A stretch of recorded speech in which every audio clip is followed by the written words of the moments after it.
Hi, എല്ലാവർക്കും easy H വാക് Malayalam YouTube ചാനലിൻ്റെ പുതിയൊരു വീഡിയോയിലേക്ക് സ്വാഗതം. ഇന്ന് നമ്മൾ ഡിസ്കസ് ചെയ്യാൻ പോകുന്ന ടോപ്പിക്ക് സ്ക്രൂ കംപ്രസറിനെ പറ്റിയാണ്. എന്താണ് സ്ക്രൂ കംപ്രസർ?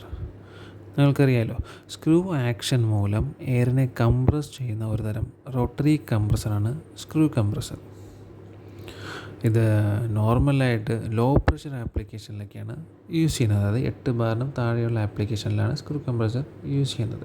അതായത് ഫുഡ് ആൻഡ് ബിവറേജ് പ്രൊഡക്ഷനിൽ, ഫാർമസ്യൂട്ടിക്കലിൽ, ഇവിടെയൊക്കെയാണ് ഇതിൻ്റെ ആപ്ലിക്കേഷൻ പ്രധാനമായും വരുന്നത്. ഇന്ന് പക്ഷേ നമ്മൾ മെയിനായിട്ട് ഡിസ്കസ് ചെയ്യാൻ പോകുന്നത് ഇതിൻ്റെ മെയിൻ്റനൻസ് ഷെഡ്യൂളിനെ പറ്റിയാണ്. ഞാനിപ്പം ഷെഡ്യൂൾ ഇത് ആഡ് ചെയ്തിട്ടുണ്ട്. അതായത് ലെഫ്റ്റ് സൈഡിൽ ചെക്ക് പോയിൻറ്റ്സ് എന്തൊക്കെയാണ് ചെക്ക് ചെയ്യേണ്ടതെന്നുള്ള പോയിൻറ്റ്സുകൾ ആഡ് ചെയ്തിട്ടുണ്ട്. റൈറ്റ് സൈഡിൽ ടൈം പീരീഡാണ്, ഏതൊക്കെ ടൈം പീരീഡിലാണ് ഈ കാര്യങ്ങളെല്ലാം നമുക്ക് ചെക്ക് ചെയ്യേണ്ടതെന്നാണ് നമുക്ക് നോക്കാൻ പോകുന്നത്. ഓക്കെ, ഫസ്റ്റ് എന്ന് പറഞ്ഞത് ഇലക്ട്രിക്കൽ ഇൻസുലേഷൻസ്.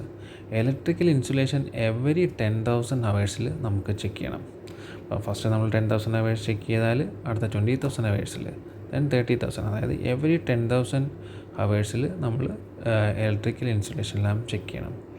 അതുപോലെ തന്നെയാണ് ഓയിൽ ഫിൽറ്റർ കാട്രിഡ്ജിൻ്റെ കാര്യമാണെങ്കിൽ പോലും എവരി 10,000 ഹവേഴ്സിലാണ് നമ്മൾ ചെക്ക് ചെയ്യേണ്ടത്. അതിപ്പോൾ വരുമ്പം സെക്ഷൻ ഫിൽറ്ററിൻ്റെ കേസിലാണെങ്കിൽ എവരി 30,000 ഹവേഴ്സിലാണ് നമുക്ക് ചെക്ക് ചെയ്യേണ്ടത്. അടുത്ത പിസ്റ്റൺ റിങ്സ് ആണെങ്കിലും 30,000 ഹവേഴ്സിൻ്റെ ബേസിലാണ് നമ്മൾ ചെക്ക് ചെയ്യേണ്ടത്. ഓയിൽ ലെവലിൽ നമ്മൾ 1000 ഹവേഴ്സ് ചെക്ക് ചെയ്യണം, 2,500 ഹവേഴ്സിൽ ചെക്ക് ചെയ്യണം, 5,000 ഹവേഴ്സിൽ ചെക്ക് ചെയ്യണം, 10,000, 15,000, 20,000, 25,000, 30,000 ഹവേഴ്സ്. അതുപോലെ തന്നെ മോട്ടർ തെർമൽ പ്രൊട്ടക്ടർ ആണെങ്കിൽ എവരി 5,000 ഹവേഴ്സിലാണ് നമ്മൾ ചെക്ക് ചെയ്യേണ്ടത്.